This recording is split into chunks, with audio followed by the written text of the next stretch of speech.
আমার কলম ৫৬ থেকে আজকের লেখা যোদ্ধা। এক যোদ্ধা যুদ্ধে অবতীর্ণ, মৃত্যুর সাথে লড়াই। পেছন ফিরে একবারও দেখার সময় থাকে না, দেখলে যদি ভয় পায়। শত্রুপক্ষকে দেখে নয় ভীত যে, পেছনে রয়েছে অনেক মায়া, দেখলে পরে থমকে যাবে সে। হেবীর নতমস্তক তোমায় এই আত্মত্যাগের কাছে সমস্ত জগৎ। পারে কি কেউ এভাবে সব কিছুকে ভুলে গিয়ে দিতে যুদ্ধের সাথে মত? মানুষ যখন শখ উল্লাসে ব্যস্ত, প্রায় দেশের জন্য প্রাণ বলিদান দিতে যেন কোনো দ্বিধা নেই তার।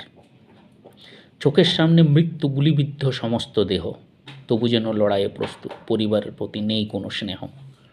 কি সুন্দর জীবন এদের, যুদ্ধের সাথে প্রেম।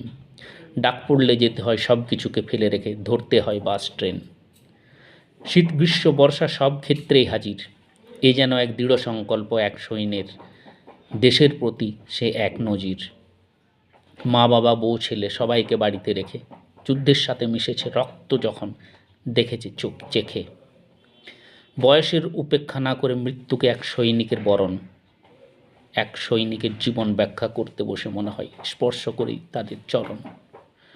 নিথর দেহ রক্তক্ষরণ, প্রস্তুত যেন মৃত্যু শয্যায়।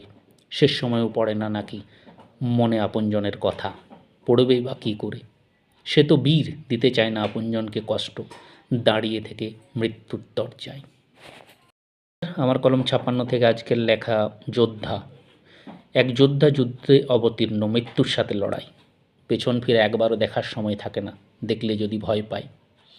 শত্রুপক্ষকে দেখে নয় ভীত যে, পেছনে রয়েছে অনেক মায়া, দেখলে পরে থমকে যাবে সে। হেবীর নতমস্তক তোমায় এই আত্মত্যাগের কাছে সমস্ত জগৎ। পারে কি কেউ এভাবে সব কিছুকে ভুলে গিয়ে দিতে যুদ্ধের সাথে মত? মানুষ যখন শখ উল্লাসে ব্যস্ত, প্রায় দেশের জন্য প্রাণ বলিদান দিতে যেন কোনো দ্বিধা নেই তার। চোখের সামনে মৃত্যু, গুলিবিদ্ধ সমস্ত দেহ, তবু যেন লড়াইয়ে প্রস্তুত, পরিবারের প্রতি নেই কোনো স্নেহ। কি সুন্দর জীবন এদের, যুদ্ধের সাথে প্রেম। ডাক পড়লে যেতে হয় সব কিছুকে ফেলে রেখে, ধরতে হয় বাস ট্রেন। শীত গ্রীষ্ম বর্ষা সব ক্ষেত্রেই হাজির, এ যেন এক দৃঢ় সংকল্প এক সৈন্যের, দেশের প্রতি সে এক নজির। মা বাবা বউ ছেলে সবাইকে বাড়িতে রেখে, যুদ্ধের সাথে মিশেছে রক্ত যখন দেখেছে চোখ চেখে।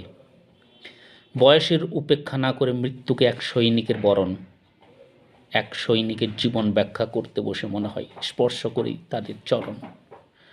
নিথর দেহ রক্তক্ষরণ, প্রস্তুত যেন মৃত্যু শয্যায়। শেষ সময়ও পড়ে না নাকি মনে আপনজনের কথা, পড়বেই বা কী করে? সে তো বীর, দিতে চায় না আপনজনকে কষ্ট, দাঁড়িয়ে থেকে